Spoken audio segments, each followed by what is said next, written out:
And welcome back, everybody, to another fantastic, amazing Fanworks Fridays, where today we're going to be taking one more deep dive into Dead Rising fanfiction. And this time, we're going to try to focus on characters that we actually know and actually care about. We're not going to focus on these Officer Potters, or especially not going to focus on these Brad Parkers, although Brad Parker is our one Lord and Savior, and is going to come save us all one of these days. No, we're going to focus on the real, actual characters that we all care about. And today, I've come to Archive of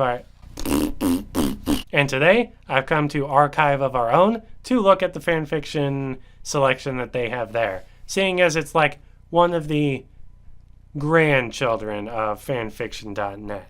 I feel like you'll have a different audience and a different perspective. And for those of you who may or may not be familiar, Fanworks Fridays is basically like a stream of consciousness kind of show where I just deep dive into some sort of manner of fandom or fan work or pairing or anything that just really comes to my mind, and I just experience it and we all have a chill time together with it. Now, with fanfiction, it's a little different because I often read the fanfiction and react to it intermittently.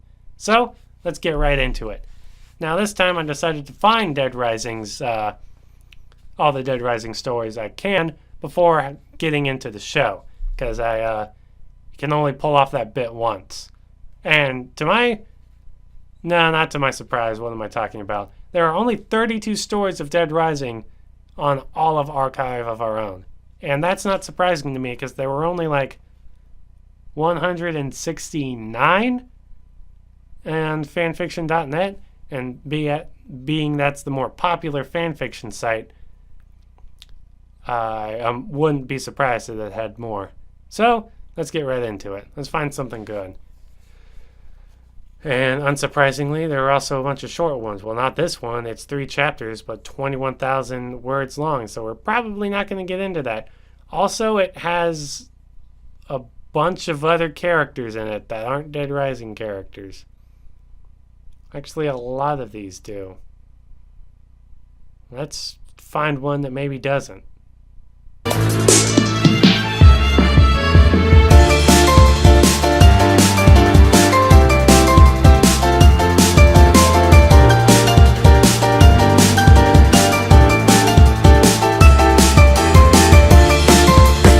Alright, so I decided to stop scrolling down and just kind of come all the way back up, because I found one that will work for the most part. It's obviously an AU. Let's get right into it. So this is HOTD Rising by Books and Lattes, and the summary is as follows. Typical teenager Frank West is fed up with the loneliness and pop quizzes. Oh, okay, high school AU. It's a classic. So when the day of horror kicks in and the undead start rising, he will answer to his calling. School's out permanently. And now it's time to face a new test that will decide not only his fate, but his friends as well. With danger getting closer, West is ready to combine his odds into a makeshift weapon. Now, I'm going to say this, guys. There's not a lot of Dead Rising fanfiction here on Archive of Our Own. So, you're just going to have to bear with me here. Though, I'm pretty sure we're in for an adventure anyway. I never would have expected today to be like this, so forgive me if I'm a little bit on edge. I was once your fellow student who lived normally, but now I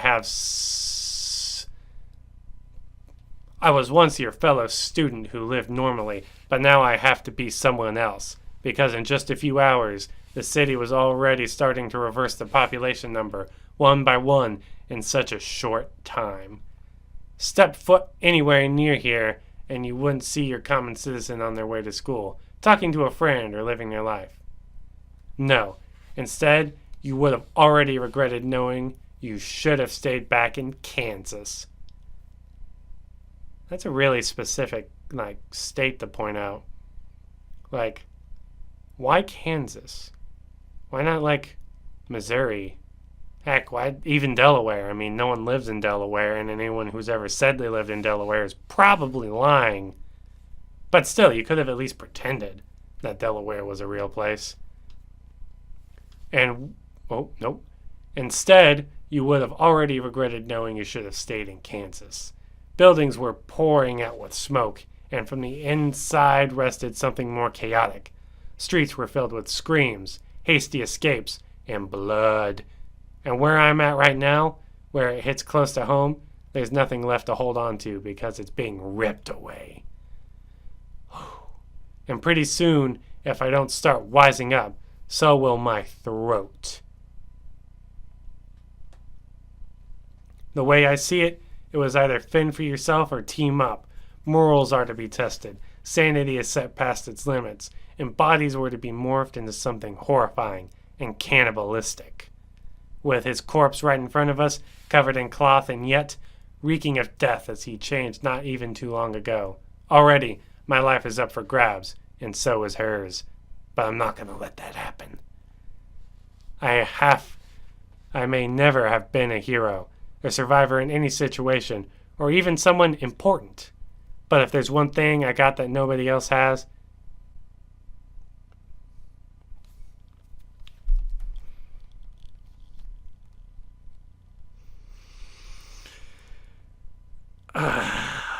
it's at times like this I wonder where my life has gone.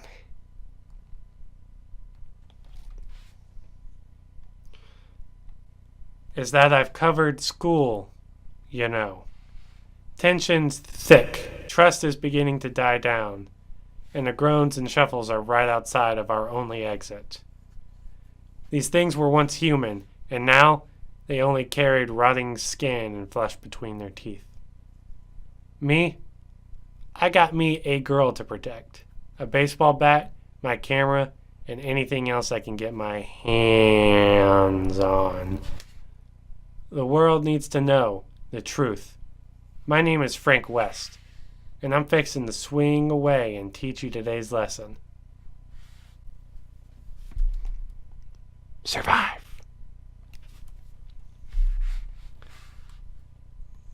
Alright, so that was HOTD Rising by Books and Lattes. And that's all I got to say about it. So let's go continue on to the next one. I'll be right back. I got to find another story. It might take me another minute.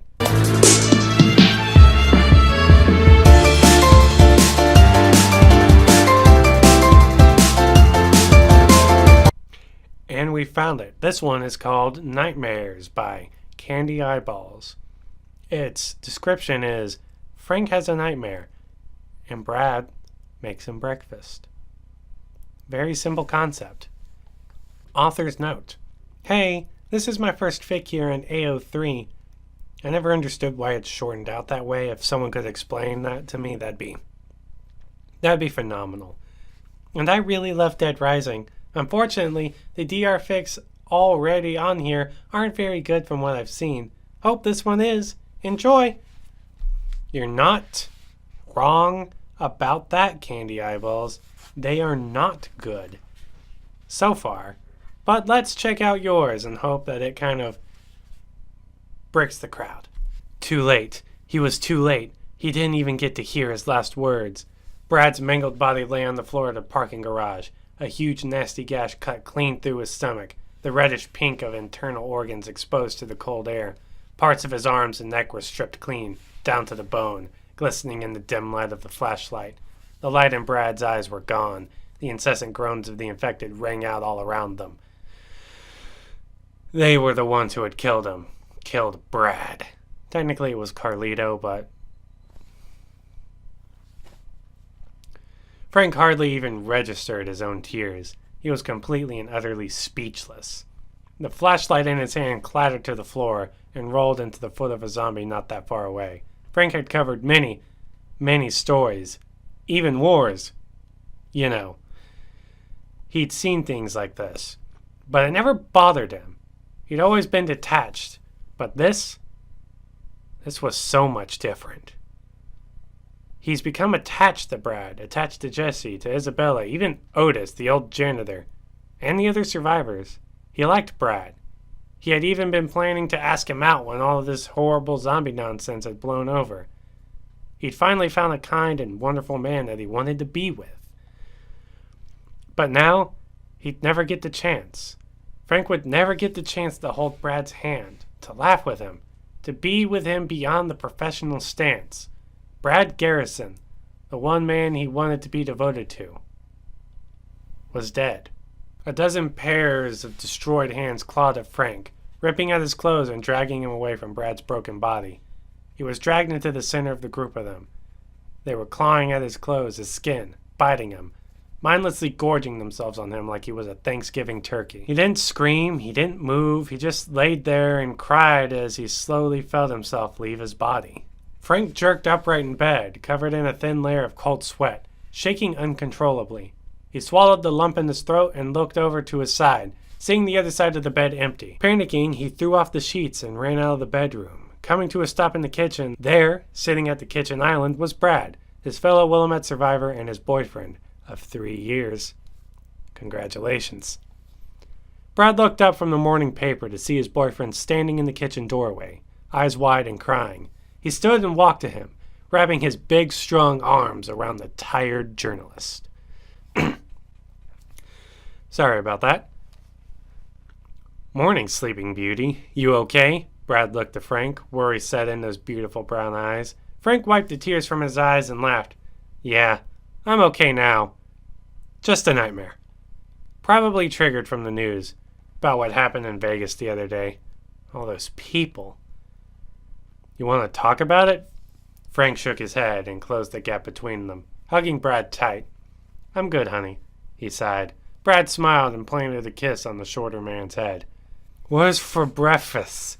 Frank asked, muffled as his face was buried in Brad's big, strong chest. The taller man laughed and finally broke the hug, walking over to the stove where the food was covered to keep warm. Made a classic, all-American breakfast. Scrambled eggs, bacon, and a couple pancakes, toast and jam, you name it, and we got coffee, so no worries. Brad dumped his dirty dish in the sink and gave his cup a top-off before sitting back down at the island. Hey, can you turn on the TV? The news should be on. Frank looked over his shoulder while he loaded his plate with 2 fluffy pancakes, a good helping of scrambled eggs with cheese and the hot sauce, 2 pieces of toast with strawberry jam, and the rest of the bacon. Brad turned on the news. The man and the woman who normally sat at the desk were discussing the Las Vegas zombie outbreak. Oh dear. With the death toll rising, we now go to Rebecca Chang, live at the scene. Rebecca? The camera cut to a beautiful woman in a tight white button-down shirt and a form-fitting black shirt standing in front of a chain-link fence, with a sign labeling the area beyond the point as a quarantine zone. She was holding a finger to her ear, and after a few seconds, she dropped her hand and looked into the camera. Hi, Julie. I'm reporting live from just outside the city of Las Vegas, Nevada, which has been hit with an outbreak 10 times worse than the Willamette incident 5 years ago. It has been almost 12 hours since the first reports of a zombie outbreak in Las Vegas. I've just been informed that the death toll is estimated to be over 100,000, and as many as a staggering 1 million people have been infected. To ensure that the contagion does not spread, the military has set up a 50-mile perimeter around Las Vegas. They have shoot-to-kill orders for anyone off the main roads. Military and government personnel are screening everyone at roadblocks before allowing them to leave the quarantine area. We'll keep you updated as the story progresses. I'm Rebecca Chang. Back to you at the desk. The screen then cut to the 2 reporters at the desk, who then informed the audience of an upcoming commercial break. Jesus Christ. Frank stopped eating and rubbed at his eyes. He was getting flashbacks again. Brad tapped the journalist's arm, then grabbed his hand and started rubbing his thumb over Frank's. Frank sighed and put his hand on Brad's shoulder. I love you, no matter what happens. Frank whispered after a moment of silence. I love you just as much. Brad kissed Frank's cheek, who kissed him back on the lips. Want to go to the park later today? Should be beautiful outside. Sure, why not? Frank smiled, the memory of that dream quickly becoming a distant memory. Those days were over now. He was too busy looking forward to the next 12 years with the love of his life. 12 years is a weirdly specific amount of time that you pointed out. That's all I'm going to say. There's nothing wrong with it, but Why the next 12 years? I mean, I get that that's the next point in time in the game. Like, that's when Dead Rising 3 takes place. But it's odd that you point out a very specific number of years. However, the fan fiction was very cute. And I like the Frad. I like the Frad ship. Yeah, that works out. I meant to say Frank Brad ship. Or Brink. Nah, we're going to go with Frad. I like the Frad ship. So you're going to get some kudos from this guy. I'm going to go back to the top. And I'm going to see about maybe one more story. We're going to see if we have time for that today. Now, I can understand some of this other stuff, but why is there, like, YouTuber fan fiction in the Dead Rising area? I mean, granted, I guess it's based on Dead Rising. I do see Grump Rising here. I'm going to click on that real quick because I'm curious. Okay, doesn't really help. So now we're going to go to page 2 and we're going to see, but I don't know if there's going to be another story that's short enough for the time that we have left. Okay, we're going to go to Shopping Trip. So this is Shopping Trip by J_crew_guy. Frank West encounters something else in the Willamette Parkview Mall. This is what comes of playing Rabbids Go Home and Dead Rising 2 off the record in succession. I don't know. Well, that's always a good way to start it out. The fuck was that? He looked around in an attempt to identify it. A shopping cart? Here? In this part of the mall? I don't feel like that's the oddest thing. I feel like shopping carts are relatively-ish common in a mall. I mean, not 100%, but at least in this Willamette mall, how it's so big and how there's, like, a grocery store attached to it, I don't think grocery carts would be really, like, that unheard of. But I'm getting too focused on the first line. Then there was another sound. A cry of some kind. Bizarre! Bizarre! Okay, that definitely wasn't a zombie. Or a survivor. Maybe another one of those goddamn psycho clowns? He wasn't scared. After all, he covered wars. You know. He jumped as there was another bzzah right in his ears, and to his surprise, his clothes went flying. Oh my. Some creatures that could have been white rabbits, only running around on 2 legs, dashed past him and scooped up his clothes into the shopping cart they were pushing. He reached down for his camera and found it was gone, taken by those things, and for the first time in his life, Frank West felt truly exposed.